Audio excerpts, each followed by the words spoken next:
Ancient texts are written without word division. There are no spaces between the words. They are an illiterate society to a very large extent, and that means a lot of language learning does not involve written materials at all. We know that their language learning relies a lot more on rote memorization than ours. You're on trial for your life. You know what? I'd be executed because I couldn't do it.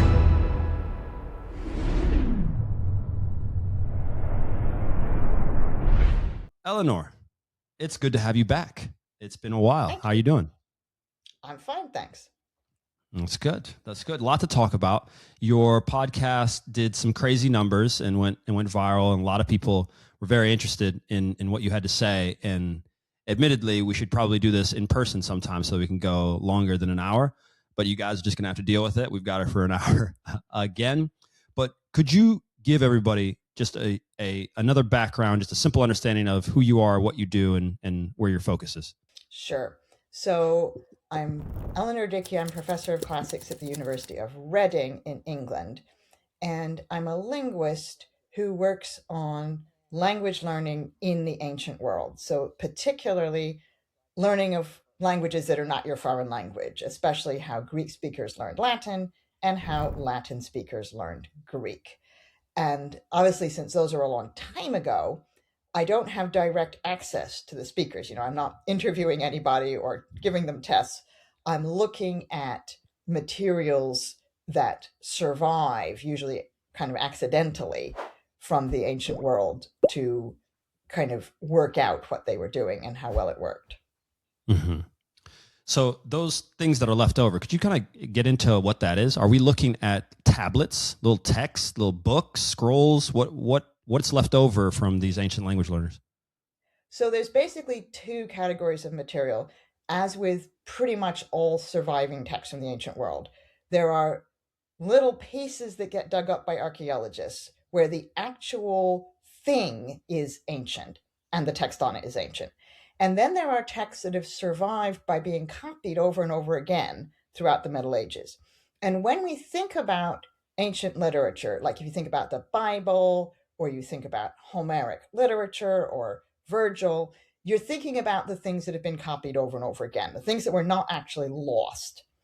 And we have some of those from language learners. So we have dictionaries used by language learners. We have grammars used by language learners. And we have absolutely adorable little language learning dialogues that are bilingual. Like if today you were learning French, you might have a little dialogue about somebody goes to a cafe in Paris and orders a croissant, pays for it in euros. And we have kind of the equivalent of that from the ancient world. And these things are bilingual, and they were used in both directions. So the Greek speakers use them to learn Latin, and the Latin speakers use them to learn Greek. But we also have this second category of materials, the ones where things have been dug up by archaeologists. And of course, that's the only way we're going to get the actual exercises done by the pupils, because those are never going to be copied over and over. You might copy the textbook, you might copy the dictionary, you might copy the grammar, but you're never copying the student's homework with the teacher's corrections on it. So these little fragments, they have disadvantages. Like, they are little fragments. They're not intact, and almost never are they intact. But they're incredibly valuable because what they show us is something in action. You see what the student wrote, the mistakes the student is making, sometimes the mistakes the teacher is making. And these are often locatable. I mean, if they've been dug up by archaeologists, we know exactly where they were found. And often we can tell exactly when, not exactly to the year, but exactly to the century, which is pretty good when it comes to ancient literature, they were produced. So we can kind of see what people are doing at particular times and places. These bilingual texts, the dialogues that we talked about them in our first discussion as well. And I'm a bit curious if you could go back through, because that's still something that is in modern world. I mean, there are people that go back and forth and do translation. How did that look? Because once again, I think you also mentioned they were an incredibly illiterate society as well. So I'm still at a loss for even really piecing together what the structure of language learning and how it was done, and really, so could you just maybe, what is a student immediately looking to do with this text? Yeah. Okay, let me take a step back and address the incredibly illiterate society first, because I only have access to stuff that gets written down. Hmm. They are an illiterate society to a very large extent, and that means that a lot of language learning does not involve writing materials at all. And to that language learning, I have no access. I just do not know what those people are doing. They are not, by definition, using the materials that we have. So there is this kind of huge unknown area that I'm sure happened. I am absolutely positive that there were loads of people who did learn foreign languages without any writing. But I'm not even going to speculate about exactly what they did because, by definition, I have nothing. Um, Thinking now about the people who do have literacy, they fall into two categories when it comes to learning a foreign language. So some of them, now Greek and Latin are written in different alphabets. And if you are a Latin speaker learning Greek, you always learn the Greek alphabet, and then you do all your Greek in its own alphabet. But if you are a Greek speaker learning Latin, you do not always learn the Latin alphabet. So some people learn the Latin alphabet, and then they learn to read and write Latin as well as to speak and understand it. But some people just do their Latin in transliteration. So they do all of their Latin in the Greek alphabet.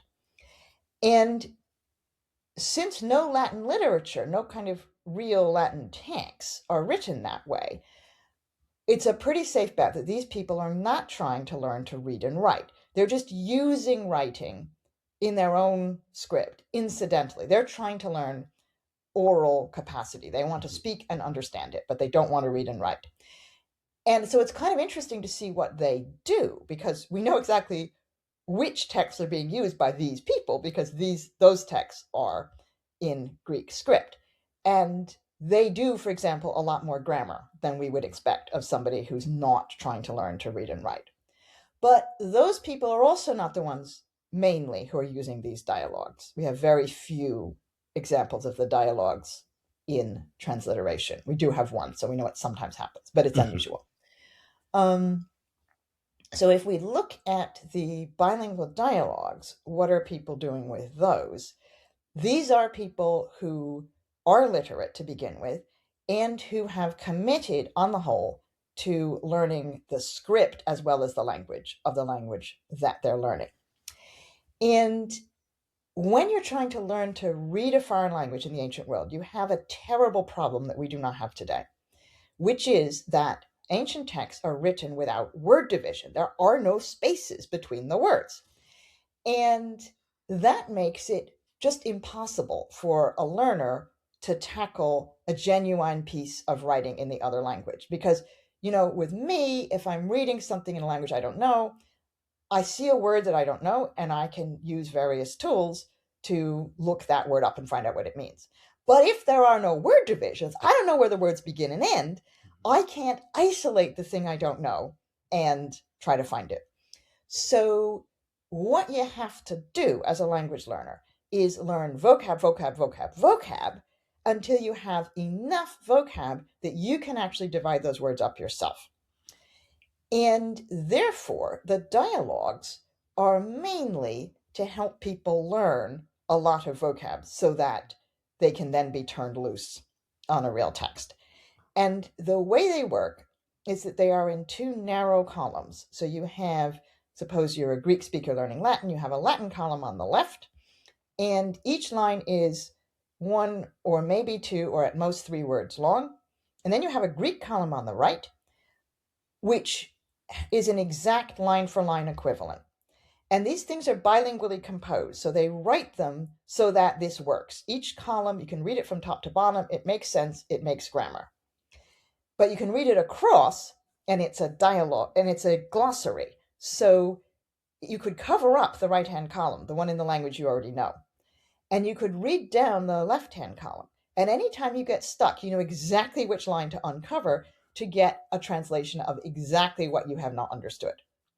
And it gives you, because the lines are so short, it gives you most of the word divisions, and the lines are meaningful units. So, like, for example, Greek has the definite article, it has a word for the, and Latin doesn't.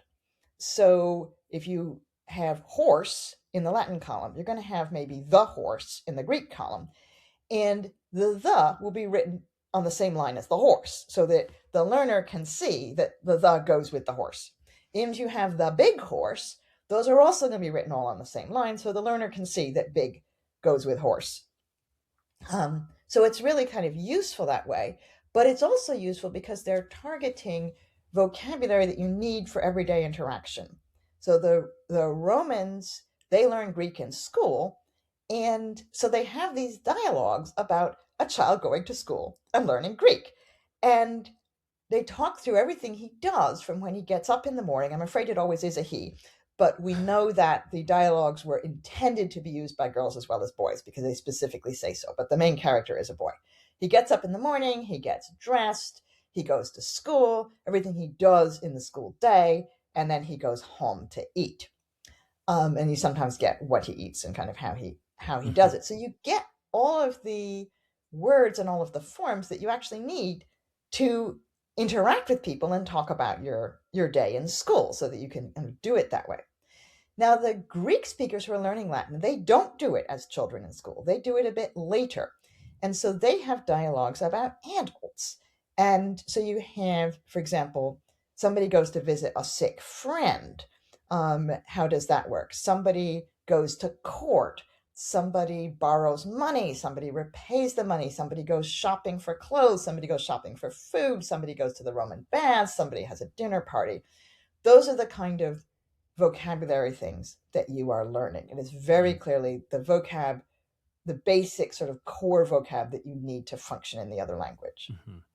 That sort of correspondence I find incredibly fascinating. I have plenty of books right over here as well that have this sort of bilingual setup, and they aren't necessarily made for language learners. Some of them are. I have a French one and I have a Russian one specifically, and it does make it quite hard. While you can find exactly where you are, if they don't distinguish that, you kind of have to you're looking for like the whole paragraph and trying to figure out context. Did I get it? Like he's kind of talking about there. I spot this word.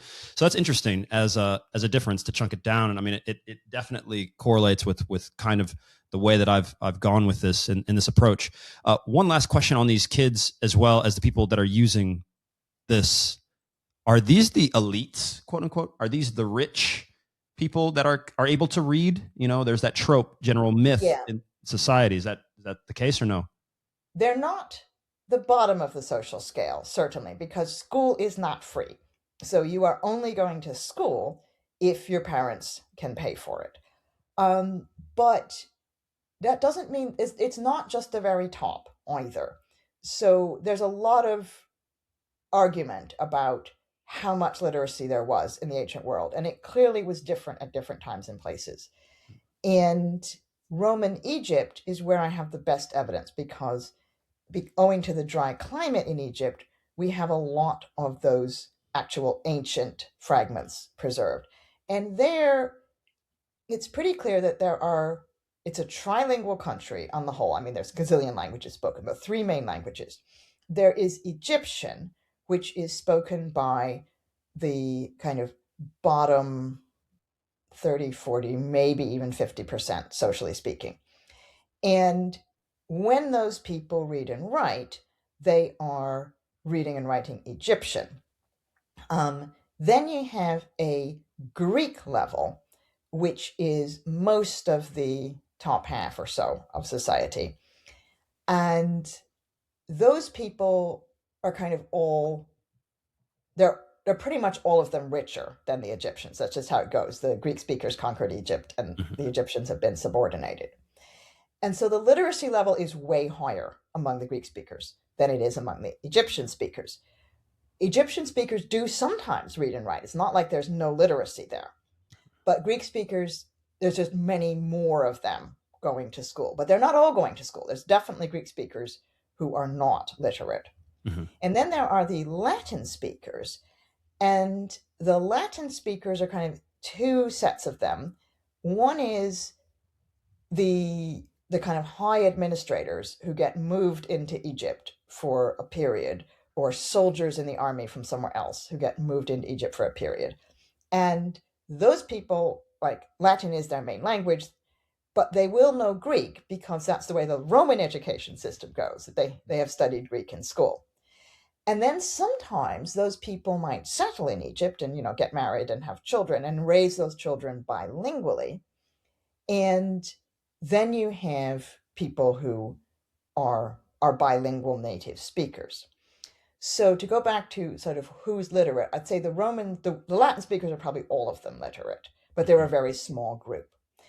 The Greek speakers, if I had to hazard a guess, I would say maybe 50% of them are literate, but this is a guess. The Egyptian speakers, if I had to hazard a guess, I would say 5%. Wow. In terms of who's learning Latin, well, it's not the Latin speakers, obviously. It's never the Egyptian speakers. We have some evidence for Egyptian speakers learning Latin, but at least partially via Greek.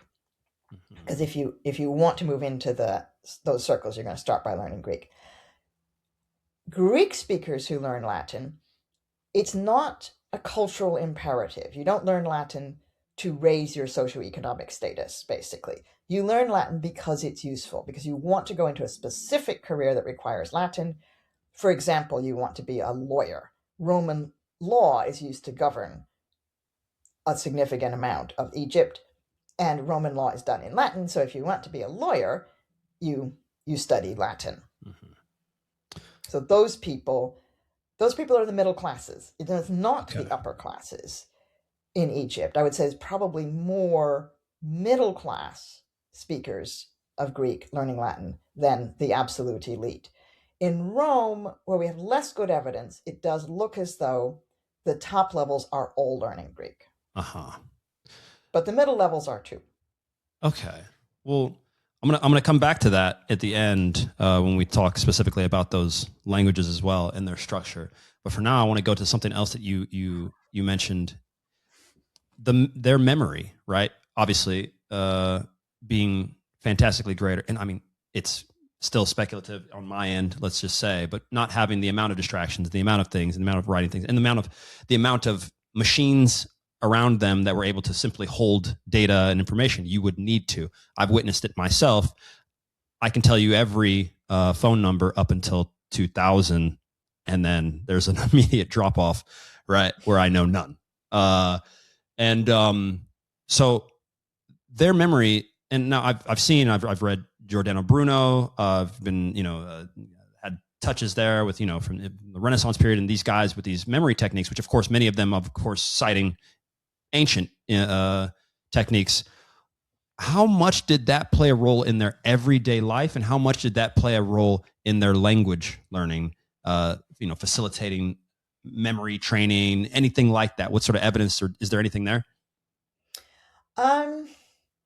Yes. I mean, we know that their language learning relies a lot more on rote memorization than ours. So, for example, what are they doing with these little dialogues? They are memorizing the column in the language that they're learning.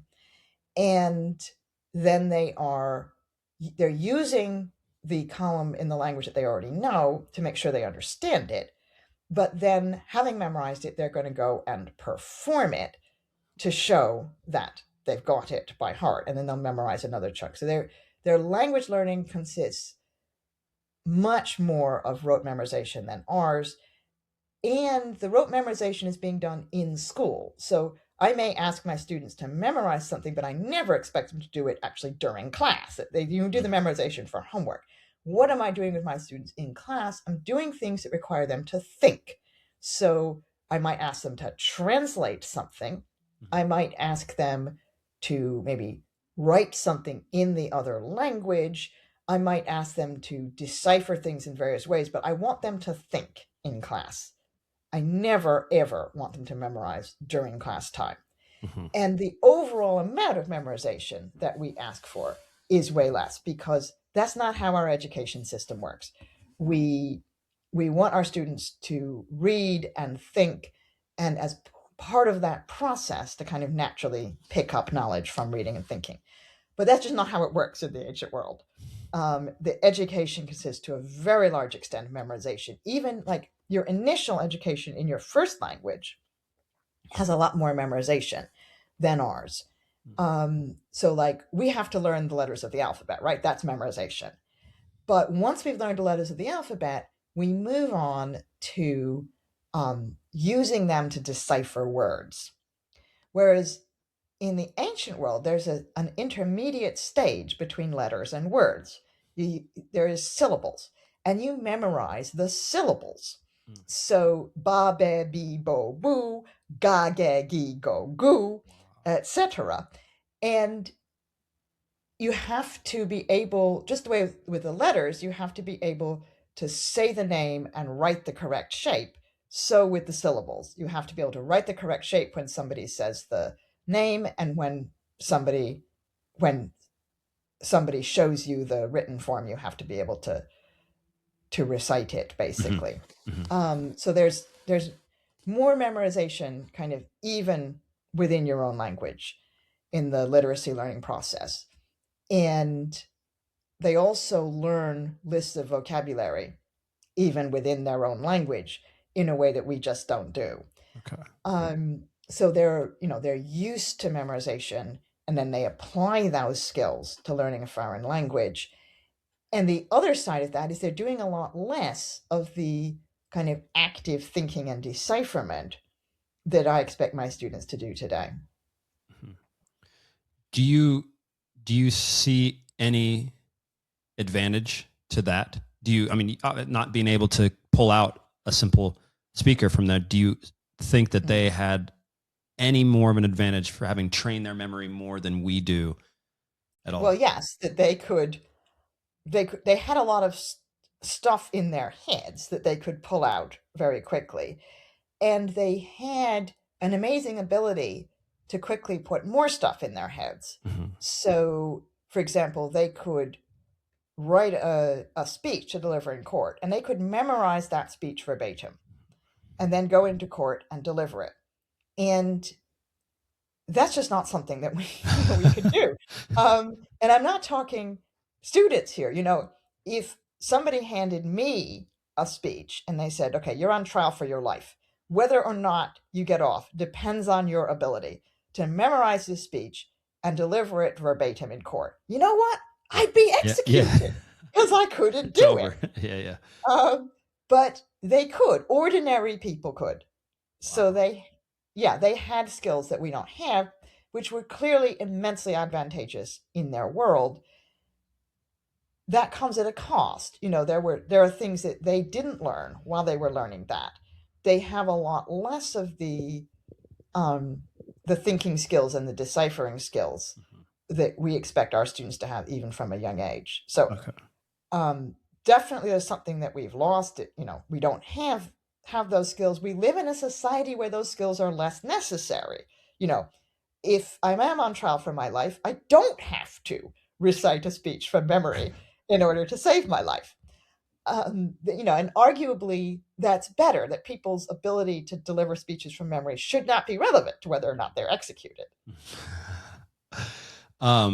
It goes into something that I'd love to, like, once again, maybe in the 3-hour podcast, because I do wonder if we do seem to be losing also at the same time, partially our critical thinking ability and our desire. I mean, with the enhancement of AI and things like this, deciphering, with getting advertisements to myself and to my friends, where the AI is saying, let us decide, or this will decide how to respond to somebody, means that I don't even have to think. Like, I have a problem, I put it in, I copy, I paste.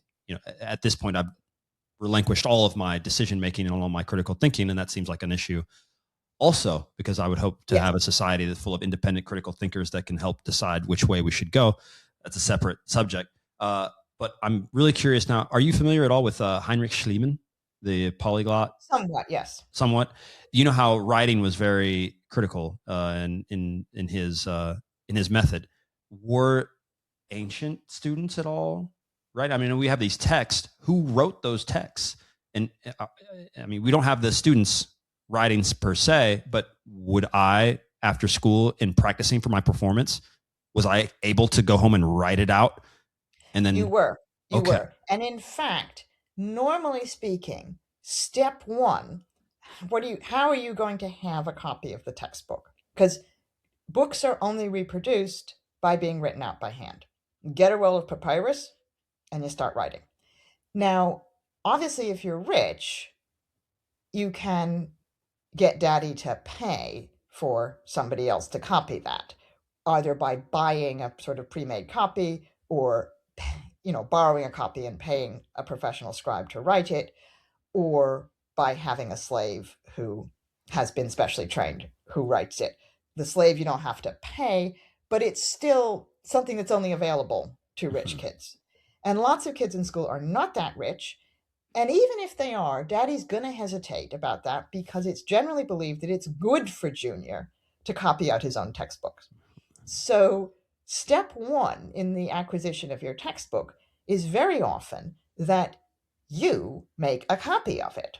Mm. And this is a good way for you to learn how to write. It's not a good way for you to get a copy of your textbook, of course, because you make mistakes. Yeah. And then you have a copy that's full of mistakes. And the worst bit is that then your little brother might copy that textbook himself, and he's starting off from a copy full of mistakes, and then he adds more mistakes. So some of these copies, you just don't understand how anybody ever managed to learn anything from them because there's so many mistakes that like there's nothing left that we as modern people can see as being useful. Mm-hmm. But we sometimes have good evidence that some people at some point thought these things were useful, despite the way they look to us. So, yes, students make copies and they try to make the copies accurately. And then they work from the copies that they have made in many cases. And the process of making the copy is also one that the teacher supervises. So it's not that you're doing it at home for homework. In fact, there's not a lot of homework because the school day can be quite long. It starts at dawn and it can go on into the late afternoon. It doesn't have to. Some schools seem to end around lunchtime. And even if your school doesn't end around lunchtime, you may not be there in the afternoon because the grammarian school is really only reading, writing, and a bit of basic arithmetic. And if you want to learn music or acting or advanced mathematics or sports, anything like that, you're going to a different school for those. So you may not be in the literacy school for the whole day, and that's absolutely normal and expected. So if you're copying out your textbook, you're probably not doing it at home for homework. You're probably doing it in your school time. Because remember, ancient schools are not like modern schools in the sense that not everything is happening all together. So you don't have a class of people who are all more or less the same age and they're learning all more or less the same thing at more or less the same time. That's just not how it works. There isn't a start to the academic year. So it's not like the September after you turn 7, there you are in school. Daddy and perhaps mommy take a look at you and they think about your maturity and they decide when they think you're ready to go to school, and it doesn't have to be September. So you have these at the initial part of the learning process, you have children popping up at irregular intervals throughout the school year, and then obviously you cannot group them together and it just like continues from there. So the way a school lesson works fundamentally is the teacher gives an individual or a very small group of students a task and they go off and do it. And it could take them an hour, it could take them 4 hours, it could take them 2 days. And then when it's done, they come back, or the individual comes back and goes over it with the teacher. And it could be a writing task, could be a memorization task, could be a reading aloud task, could be a translation task. The tasks can be different, but the basic principle that you do the task independently and then you go over it with the teacher is standard.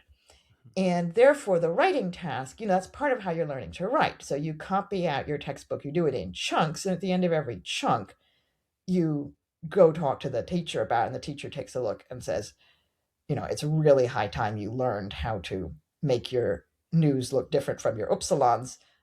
This is going to cause you a lot of trouble when you come to read this thing. That they're helping you learn how to write. And only then, once you've done that, do you move on to using your book. Mm-hmm. Um, did at that time was anyone known? We have plenty of people known for certain things. Was anyone known in the ancient world as being an incredible, let's say, polyglot or incredible with language learning? Did someone rise to the top and was looked upon and then revered? Yeah, I think there were, but you've caught me off guard with that one, and I can't name names. I'm sorry. Okay, no problem. Yeah, I'm just assuming that there must have been a few, and I wonder if they ever capitalized on that for anything. But uh, moving to the next thing, because you're talking about the fact that these students are either writing or performing, getting feedback, and then obviously and hopefully correcting those errors from a native speaker or someone who's Yeah. really, really, really proficient. The teacher is not necessarily a native speaker, Okay. and it's I think when you have Roman children in Italy learning Greek, the teacher probably is usually a native speaker because the Greeks had colonized Italy long before the Romans started expanding. Italy is just full of Greek speakers. There's no problem Mm. finding native Greek speakers to teach Greek. However, in Roman Egypt, that's a different situation. You have a relatively small number of Latin speakers, and most of those are a relatively high socioeconomic status. Being a teacher, even though it's not a primary school teacher in Roman Egypt because you're not learning Latin as children, this is not a very high status occupation. And so unfortunately, it is super clear from the materials we have that Latin is being taught by Greek speakers who, in some cases, aren't that good at it. Okay. Well, so that is interesting. I mean, I guess it is better. Clearly, they're better at it than the students, but maybe not to the extreme level or to a native speaker. Where I was going with that is that many of the ways that we do language learning today, a lot of the apps and a lot of the things many times lack that feedback loop part. Mm. You run through an app and you just kind of do it, or you run through it kind of your thing, and with a lot of anxiety, people they avoid that step and that stage. So in just comparing where we were and how we are now, do you see what are the benefits and negatives that you see essentially now? And I'll leave AI just to the side for a second without it, but just in what we have now, what do you see that is lacking in kind of where we've started to move? That's a really hard one for me to answer because I don't have a lot of familiarity with these apps. So, like, I tried Duolingo um, for Italian because I was going to Italy and my Italian was not that good. I mean, it was sort of adequate, but I thought, why don't I just try Duolingo to improve it? And it drove me berserk. It was absolutely horrible. I was so bored It's and so so frustrated. Thank you. And so I thought, I can't go on with this.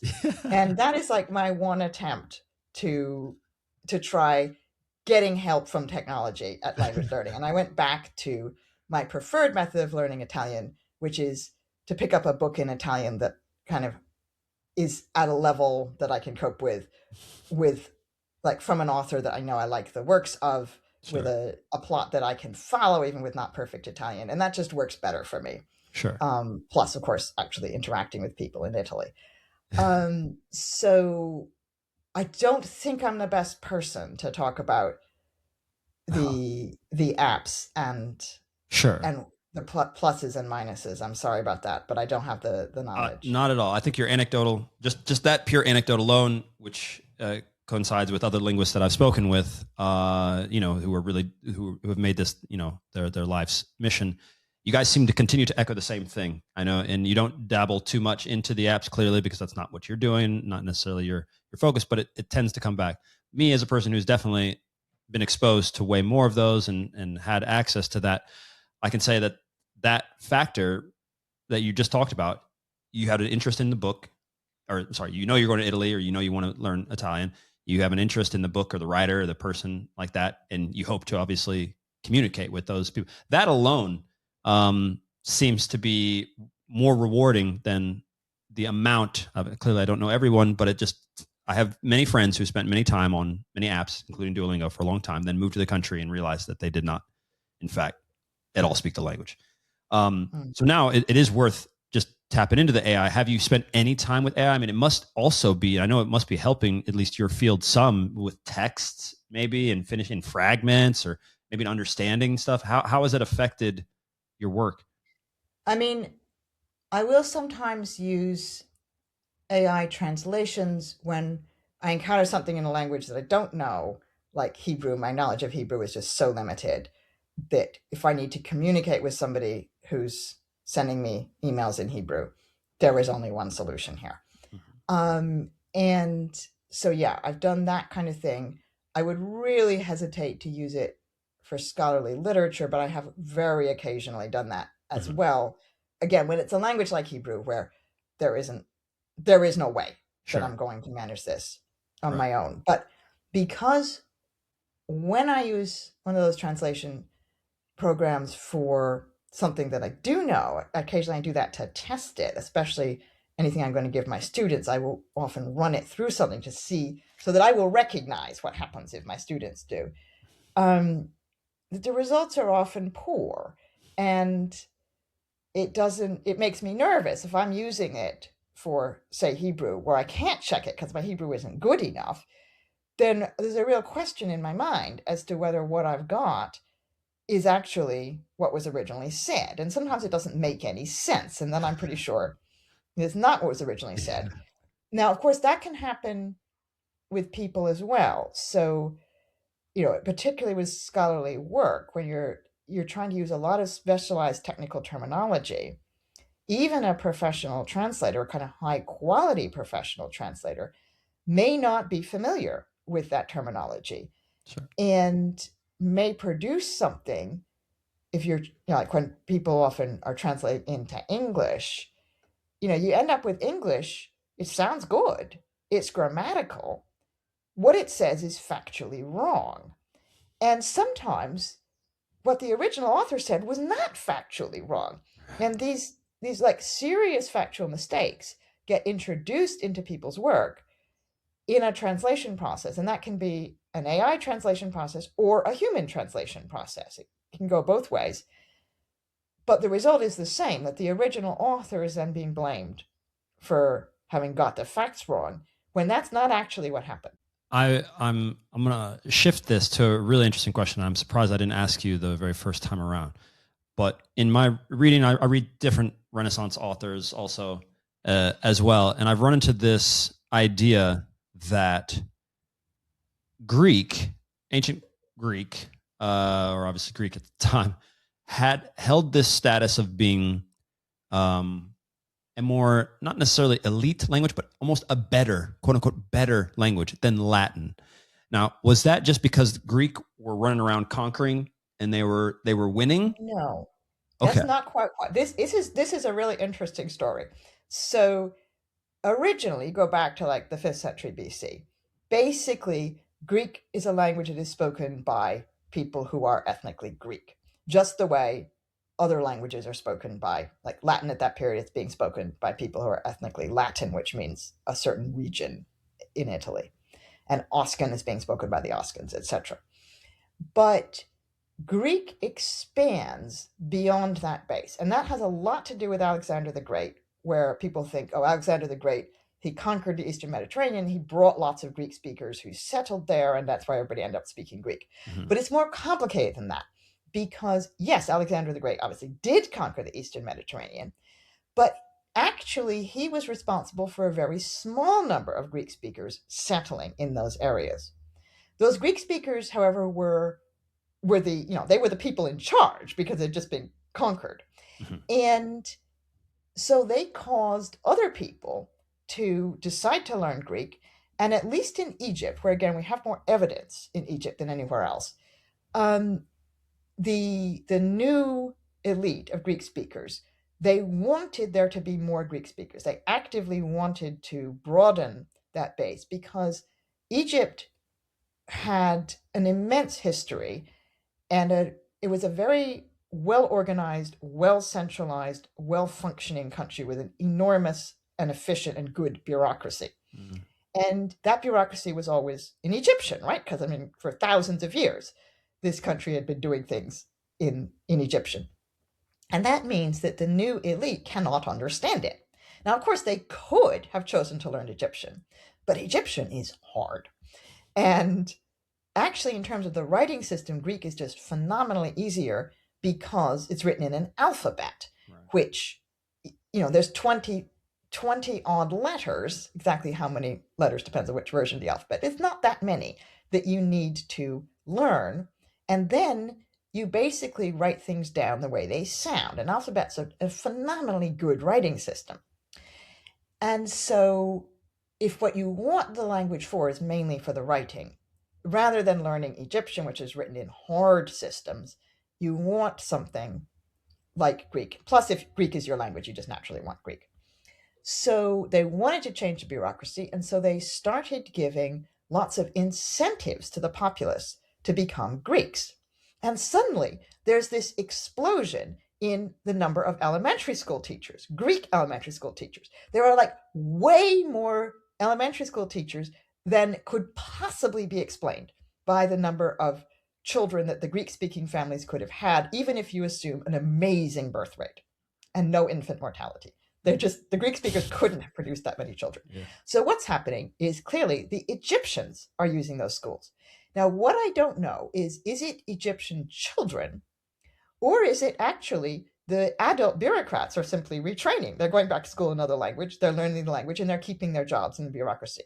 I wouldn't rule that out. But in any case, Greek as a language becomes decoupled from Greek as an ethnic category, in the sense that anybody, anywhere who can go, can afford the school, they learn Greek, they have a certain amount of Greek education. So in order to count as a Greek, it's not just that you speak the language, you have to read it and write it, and you have to have studied certain things, including the Iliad. But assuming you've done that, you count as a Greek, not as an Egyptian, and it doesn't matter who your parents were. And that system is clearly not just in Egypt. It becomes very widespread that being a Greek is defined by your education, not by your heritage, which is unusual in the ancient world for languages. It's a special thing that happened, and it's kind of cool that like the Greek language was a world heritage 2,000 years ago. Wow. And so the Romans come along, and they're gradually conquering Italy.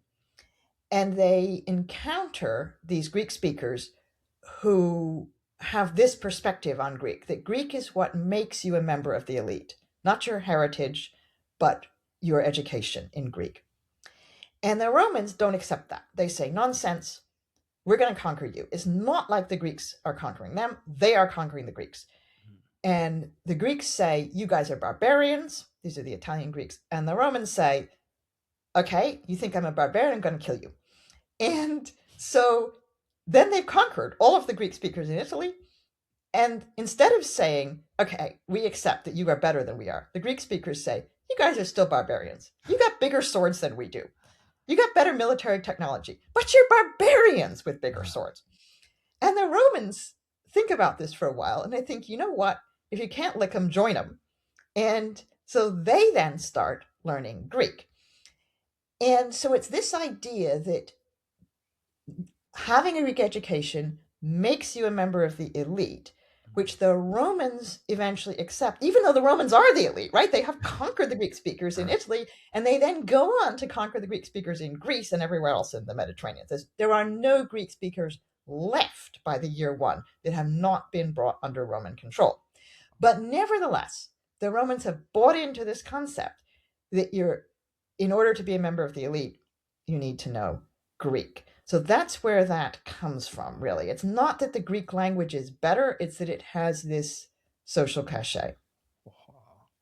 Did that must have, though, I mean, obviously you'll correct me if I'm wrong, meant that in order to get something passed or done or perceived as scholarly, incredible, or groundbreaking, you would have wanted to do it in Greek, unless you would want to do it in Latin in order to get it out to the people, correct? I mean, it depends on what you're doing. So a lot of people do write in Greek, but a lot of people also do write in Latin. So an example, the Dr. Galen, maybe the most important medical writer of the ancient world. Galen lives in Rome. He is originally from the East. He's probably a native Greek speaker, but he lives in Rome. He lives in Rome for a long time. And his writings are all in Greek. And until very recently, we used to think he didn't even know Latin. And now it emerges that actually he probably did know some Latin. But he's functioning in Greek in the capital of the Roman Empire, 2nd century AD. It's obviously fine to write Greek, even if you were in Italy. On the other hand, there are definitely people who write in Latin.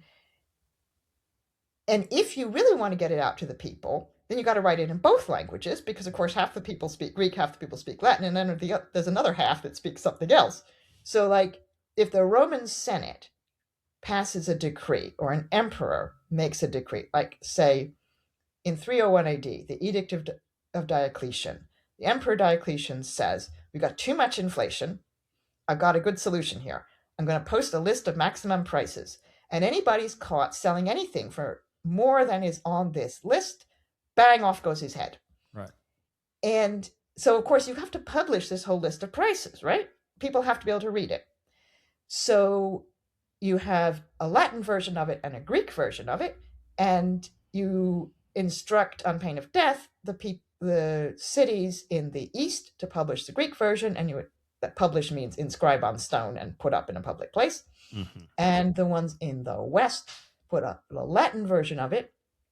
And if you can't learn either Greek, or you can't read either Greek or Latin, you have to rely on the people who can read Greek or Latin to tell you what the maximum price is that you can charge for that camel.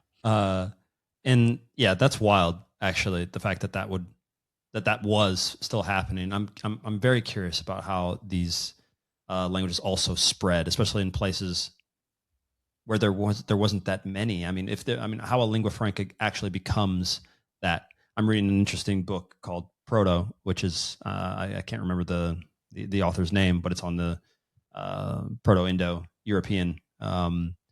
And it's just fascinating to see how much we understand due to the etymology of words, and also trying to piece together how it's possible that this little small section basically is the root of all these, languages that have spread across. But one more thing just before that you mentioned this on language learning specifically, you mentioned Alexander and his role that he played, and obviously spreading and spreading Greek, at least to some degree, right? Let's say Aristotle is said to have been his teacher who taught him a whole host of things. Was there ever any inkling of how he may have edged his language abilities? Do we have anything there? On the one hand, not directly, no.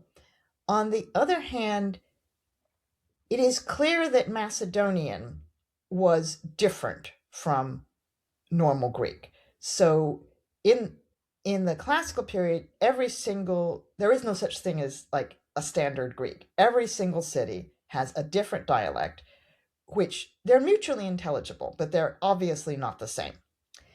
And among those, but more different from them than they are from each other, is Macedonian.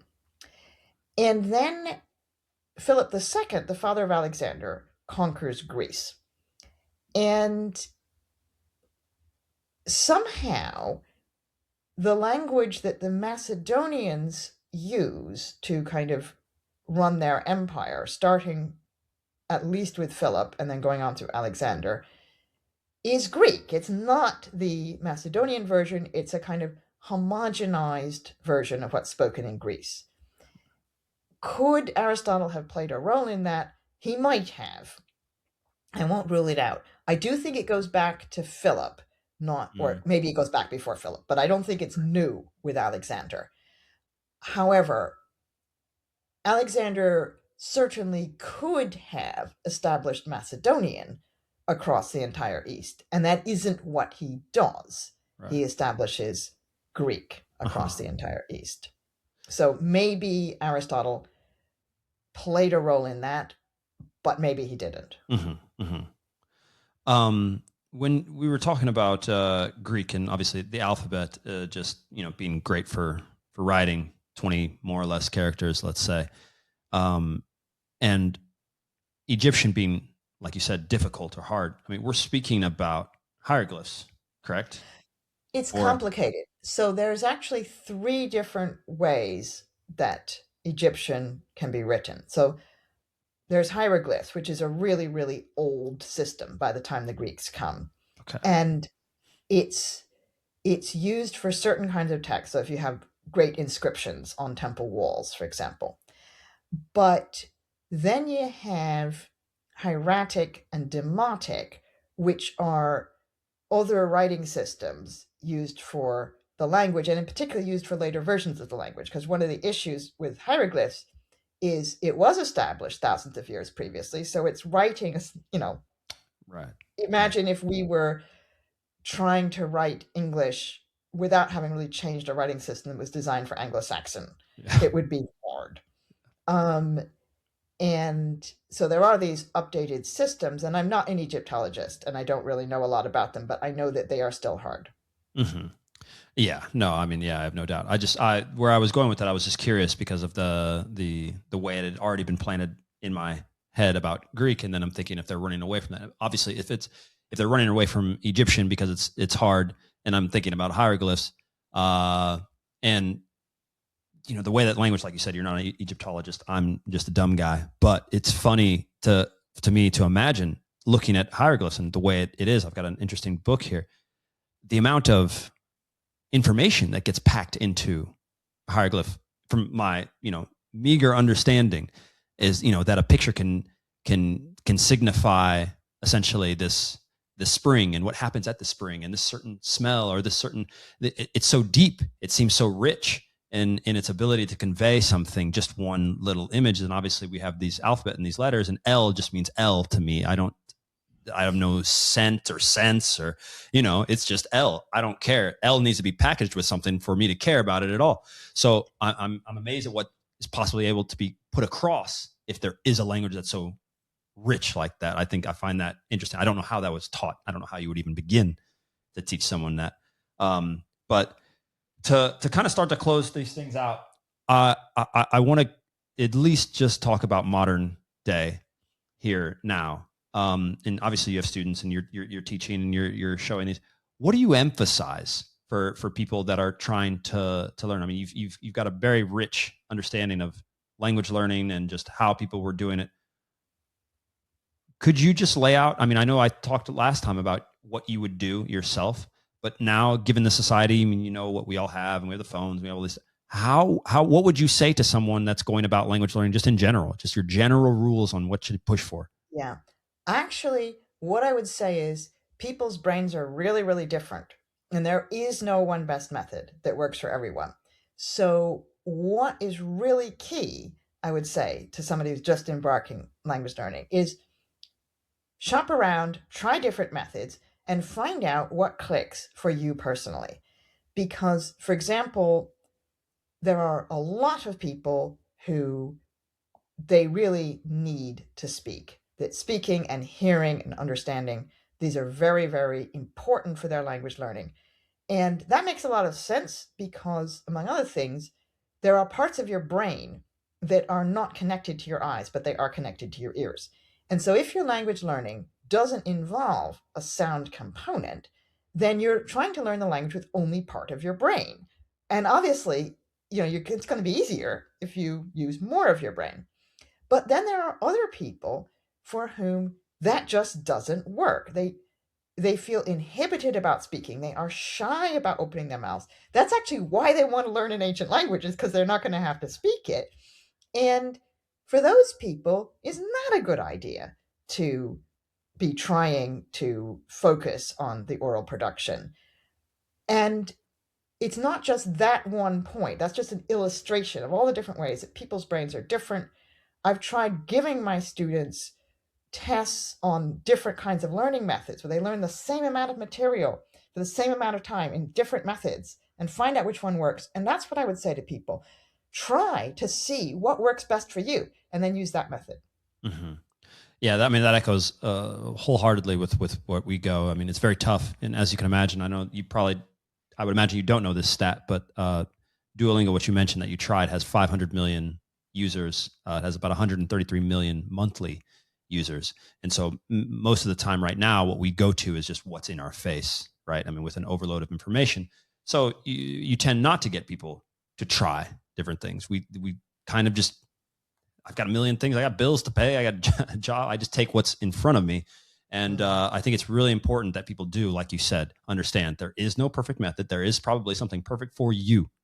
There is probably a best way for you if you go search for it and put a little bit. But once again, like you said earlier, it's going to require some thinking. It's probably not going to be your first thing that you get to. But can I ask what you are currently working on? If you are Yeah, working on something? I am. I am working on the origins of this language learning system because there's a striking similarity between what the Romans do when they're learning Greek and what the Akkadian speakers do when they're learning Sumerian. And I want to know if there is a real connection or if it's just an accident that two different cultures came up with the same thing. But Wow. we're out of time. So if you want to ask me about that, it would have to be a different That's time. another, yeah, that's another time. Yeah, figuring out. So I didn't think we would go into the Bronze Age type of so, but yeah, okay, amazing. Really appreciate it as always. We'll link to all of your stuff. I know you've written a few books and stuff like that, so we'll send people there.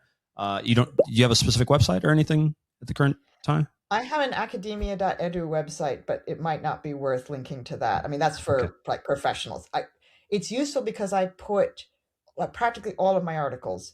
I got will you. put the final published scanned version there. So if you want to actually read my articles, that's where you can get them. I don't put the books there because I don't want my publishers to go out of business. Okay, But yeah, you could link to that perhaps. okay. But that's sort of more for professionals. We're And gonna have to get you on I like Substack. Have you, okay. are you familiar with Substack at all?